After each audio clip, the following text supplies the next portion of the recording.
Iran যুদ্ধের মধ্যেই দেশটির রেভলিউশনারি গার্ড IRGCর 10 গুপ্তচরকে গ্রেপ্তার করেছে কাতার।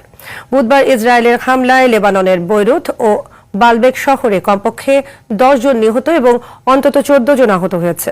এর মধ্যে মধ্য দক্ষিণ লেবানন সীমান্তে জোরপূর্বক বাস্তুচ্যুতির নতুন আদেশ জারি করেছে তেল আবিব। সংঘাত এর মধ্যেই গোপনীয় তথ্য চুরি ও তা পাচারের অভিযোগে ইরানের রেভলিউশনারি গার্ডের 10 গুপ্তচরকে গ্রেফতার করেছে কাতার। ইসরায়েলে হামলার পর 12 হিজবুল্লাহ সদস্যকেও আটক করেছে লেবাননের সেনাবাহিনী। এদিকে হিজবুল্লাহর হামলার জবাবে লেবাননে ইসরায়েলের বিমান হামলায় বেশ কয়েকজন হতাহত হয়েছে। এমন পরিস্থিতিতেও দক্ষিণ লেবানন সীমান্তে জোরপূর্বক বাস্তুচ্যুতির নতুন আদেশ জারি করেছে ইসরায়েল।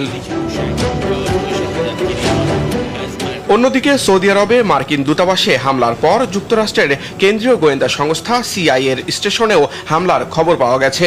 এসব হামলার জবাবে কঠোর পদক্ষেপ নেওয়ার হুঁশিয়ারি দিয়েছে দেশটি। এদিকে ইরানে অভিযান শুরুর পর এ পর্যন্ত প্রায় 2000 লক্ষ্যবস্তুতে হামলা চালিয়েছে যুক্তরাষ্ট্র।